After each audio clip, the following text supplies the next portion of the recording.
Depuis son accession à la présidence de l'Église méthodiste unie Côte d'Ivoire, le bishop Benjamin Boni n'a cessé de faire montre d'un leadership éprouvé, une autorité qui lui a permis de gravir au sein de l'Église les étapes d'un système de développement à visage humain, système dans lequel le développement holistique de l'homme occupe une place prépondérante. Et la mise en œuvre de cette politique de persévérance dans la charité requiert chez le leader qu'il est bonne santé, étroite intimité avec Dieu, intégrité dans la foi, patience dans l'espérance. C'est au nom de toutes ces valeurs que le clergé, le laïcat, les personnels administratifs et techniques du siège de la conférence de l'Église méthodiste unie Côte d'Ivoire, les personnalités étatiques et autres invités du bishop sont venus rendre grâce à Dieu, l'Éternel qui, dans sa souveraineté, a bien voulu conduire leurs pas jusqu'à cette année 2020. Pasteurs et laïcs se sont donc mobilisés ce jour faste pour présenter leurs vœux de nouvel an au premier responsable spirituel de l'Église et lui exprimer leur reconnaissance pour le travail abattu.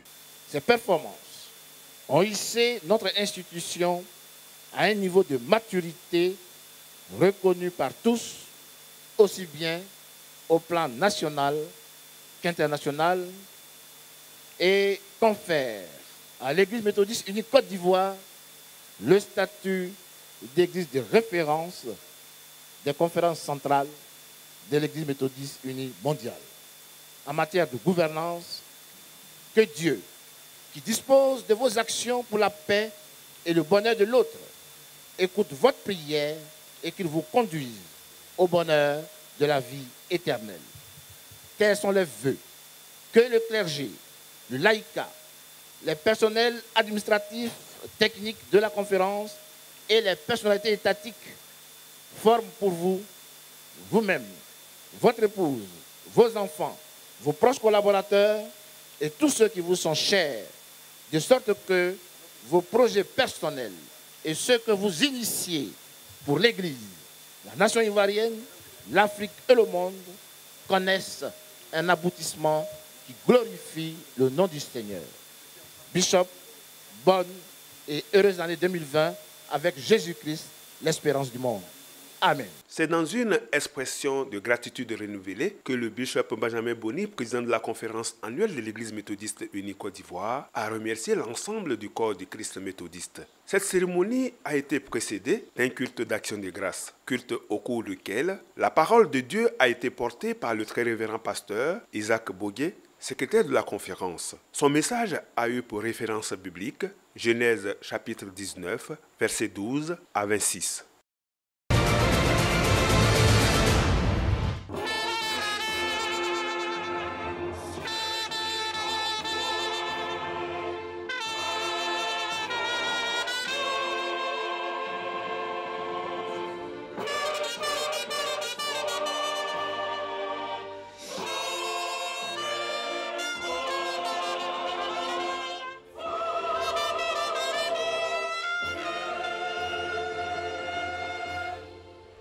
Honorables invités, chers frères et sœurs, pasteurs et laïcs, peuple méthodiste, et vous tous, qui nous faites l'honneur de prendre part à cette cérémonie d'action de grâce. Comme vous le savez, le quadriennat 2017-2020 va se refermer dans un contexte d'élection, élection à la tête de l'Église, où votre serviteur fera valoir ses droits à la retraite. Ajoutons à cela le renouvellement des instances jusqu'aux églises locales. De notre capacité à gérer cette étape transitoire sans parti pris, dans la transparence et en disciple de Christ responsable, acte 1, 15, 26, s'ouvrira une phase davantage prometteuse de l'œuvre centenaire d'évangélisation, de glorification et de formation, en juger de notre résolution unanime à plus d'ouverture et plus d'allant dans la mise en pratique de la vision missionnaire. Nous l'avons dit, le cabinet du bishop et le comité épiscopal rappelleront au peuple méthodiste les critères et tout le contour de l'éligibilité et de l'élection au poste de bishop de l'EMUCI sur la base des textes de l'Église méthodiste unie du monde et sur la base de nos textes, afin que dans la transparence et la libre expression, le choix soit porté sur qui de droit le moment venu. Si notre Seigneur Jésus, qui est la connaissance personnifiée, a éprouvé le besoin de prier toute une nuit avant de choisir ses disciples, combien plus ne devrions-nous pas privilégier la prière dans ce précieux choix? Nous en reparlerons. Quoi qu'il advienne, l'Église ne peut que s'inscrire dans la continuité à bien des égards. Aussi voulons-nous féliciter et encourager chaque pasteur, chaque laïc pour votre contribution sans réserve à l'œuvre qui nous est commune dans le Seigneur tout au long de l'année écoulée et pour la main que vous avez déjà à l'ouvrage cette année, l'année qui vient donc de s'ouvrir. Vous avez fléchi les genoux pour porter le fardeau de l'intercession. Vous avez, par vos apports en industrie, en nature, en numéraire, en expertise et autres moyens, consolidé et soutenu l'évangélisation dans les églises déjà établies comme dans les champs de mission. Ainsi, quoique l'enveloppe de nos défis se soit considérablement accrue, notamment l'augmentation de la charge salariale consécutive à l'augmentation du nombre de pasteurs et ouvriers laïcs, votre ardeur et votre sens aigu de la responsabilité ont permis de gagner de nouvelles âmes, d'assurer les salaires et toutes les charges de l'Église. Que le Seigneur vous compte tout cela en grâce abondante au nom de Jésus-Christ. Amen.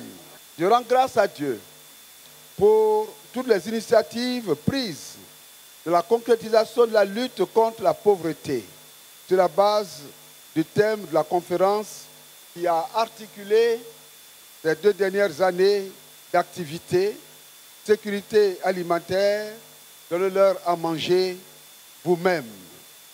Grâce à l'appui de UMCOR, dans notre ONG, le réservoir de Siloé est le bras séculier, les projets Attiéké et RI, qui couvrent plusieurs de nos juridictions ecclésiastiques, sont en train de prendre forme. C'est donner du travail et un mieux-être à plusieurs de nos concitoyennes et concitoyens. Si la lutte contre la pauvreté est préoccupante sous nos yeux, l'on doit pouvoir en dire autant des écarts de traitement dont sont l'objet les veuves et orphelins. Je salue donc avec vive émotion, mais surtout dans un esprit de solidarité, les veuves et orphelins de toutes nos contrées. Évidemment, des gestes sont faits, des actions sont menées. Et je félicite le surintendant Bassé et son équipe pour le travail qui se fait. Je félicite tous les surintendants et laïcs pour tout ce qui se fait dans les districts. Mais l'Église ne veut pas s'arrêter à ces actions. Voilà pourquoi cette année, elle s'engage à partir de la conférence annuelle qui aura lieu à Angré en mars prochain à approfondir la réflexion et l'agir en choisissant comme thème l'Église face à la condition sociale et héréditaire des veuves et orphelins. Deutéronome 10, 18. Que Dieu nous aide à sensibiliser et à manifester plus de justice et de solidarité à l'endroit de la veuve et de l'orphelin qui constitue la prunelle des yeux de l'Éternel, comme dit la parole de Dieu.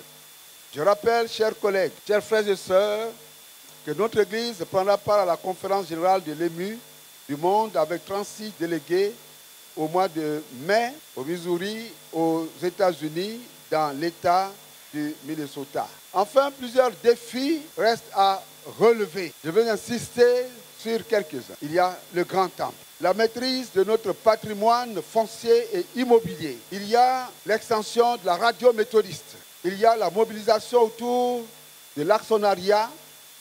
Il y a la TV méthodiste en projet. À propos des terrains, l'inventaire, l'immatriculation et l'accroissement de notre patrimoine par rapport à ces donnes J'invite tous les surintendants et les pères des districts à tenir des fiches pour inventorier nos terrains, même ceux bâtis, et de prendre des mesures financières vigoureuses pour la régularisation des titres fonciers. Actionnariat. Le budget 2020 de l'EMUCI est passé de 2 256 917 472 francs CFA à 4 528 948 295 francs CFA. Cette hausse de plus de 2 milliards est rendue nécessaire par la volonté de l'Église de promouvoir l'actionnariat.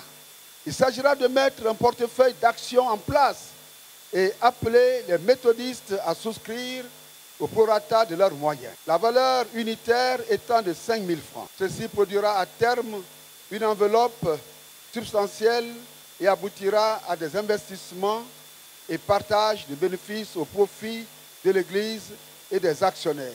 Cette hausse est également justifiée par le projet de construction d'un deuxième immeuble Alliance, l'augmentation du nombre de pasteurs et l'intégration du personnel laïque, sans oublier la formation des missionnaires. La conférence a décidé de mettre en place la télévision méthodiste pour un montant total de 3 milliards. La première phase a donné 138 millions en caisse et 20 millions en promesses. L'ensemble du peuple méthodiste est vivement exhorté à souscrire à ce projet très important qui accroîtra nos capacités d'évangélisation. Et c'est pourquoi nous devons continuer à intercéder. Le laïka, comme vous le savez, le pôle d'expertise vient de déposer ses travaux, que toutes les capacités, toutes les compétences, tous les dons dont regorge l'Église soient mis à contribution, de manière à ce que les défis que nous connaissons et bien d'autres qui seront enregistrés et au pied desquels nous irons de manière, j'allais dire, impérieuse, que cela devienne réalité, parce qu'il faut avancer. Le monde dans lequel nous vivons est un monde difficile, est un monde qui demande beaucoup, un monde exigeant. Nous devons donc avoir de cesse de réfléchir et de profiter donc de tout ce qui est donné comme fruit de réflexion. J'encourage les pasteurs laïcs à vivre et à œuvrer ensemble. C'est impérieux. Et c'est la raison pour laquelle j'ai demandé au secrétaire de la conférence et au président national des laïcs, de faire en sorte que leur comité travaille de manière à ce qu'il y ait de temps en temps des rencontres pour regarder dans la même direction. Tous ces projets dont j'ai parlé et bien d'autres qui verront le jour ne seront réalité que si notre nation est en paix, si notre Église également est en paix, et si chacun de nous est en paix avec Dieu et avec soi-même. Que Dieu, donc, en termes de vœux, accorde à nous tous la paix à l'Église, la paix à notre nation, la paix à chacun et à chacune de nous. Frères et sœurs, je souhaite, et je prie pour cela, que l'Éternel, en cette année 2020, lève sur chacun de vous, sur vos familles, sur vos milieux de service, sur vos milieux de vie, sa main qui ne se lasse de faire du bien, sa main qui seule protège, sa main qui bénit, sa main qui accorde des grâces, qui donne d'avancer.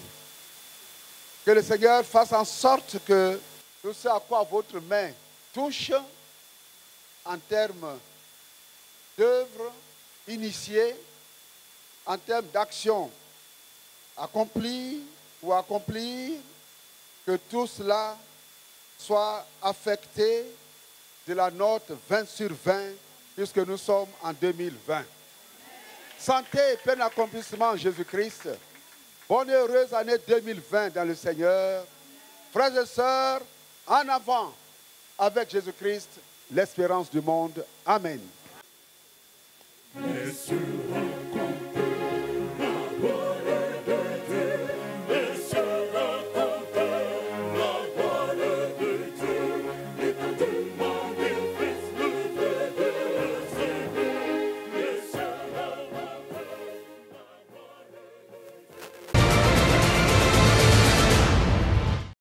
Après plus de 30 années pour certains et 40 années pour d'autres, de beaux et loyaux services dans les institutions de l'Église méthodiste unie Côte d'Ivoire, 37 ouvriers, pasteurs et laïcs, avec le sentiment du devoir accompli, ont fait valoir leur droit à la retraite. Et cela au titre de l'année 2019.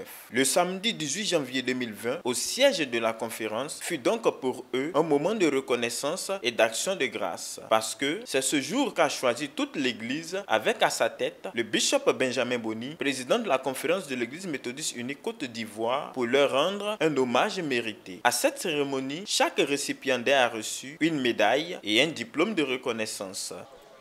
Je suis au service de l'Église depuis les années 80 et mon émotion est grande par rapport à la grâce que Dieu m'a faite de vivre cet instant où je vais à la retraite. Je vais me reposer de mes travaux. C'est un moment fort pour moi parce qu'il n'est pas donné à n'importe qui de vivre ce moment-là. L'Église nous a félicités et a reconnu la valeur du travail que nous avons fait. Et donc nous sommes animés de la joie et de la gratitude à Dieu qui nous a communiqué sa force pour pouvoir faire tout ce parcours de 35 années de service. C'est un sentiment de joie que je ne peux pas exprimer. À Dieu seul soit la gloire. Amen. C'est Madame Grando Annette, épouse Kofi Abois, qui au nom des retraités a remercié le bishop pour l'honneur à leur fait. Pour sa part, le premier responsable de l'Église a salué le courage dont ils ont fait preuve durant leur carrière et invoqué la paix de Dieu sur leur vie. Évidemment, le milieu de vie va changer. Certaines choses vont changer dans vos habitudes. Mais en comptant sur le Seigneur, vous connaîtrez jour après jour une vie de plénitude. Que Dieu vous accompagne dans cette autre phase de votre vie personnelle et de votre vie familiale.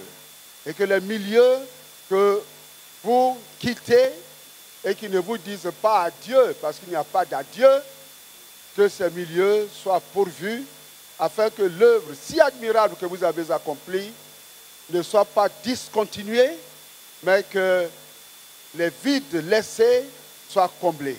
Ils sont 11 ouvriers, pasteurs et laïcs de la conférence, 17 de la direction générale des écoles méthodistes et 9 de l'hôpital méthodiste de Dabou à être honorés au cours de cette cérémonie de distinction.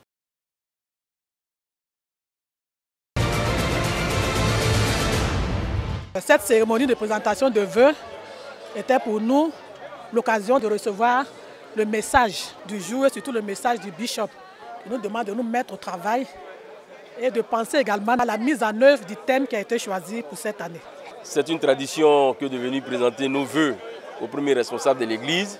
Cette année, c'est avec beaucoup d'émotion puisque le bishop annonce sa retraite imminente et je pense que c'est sa dernière présentation de vœux.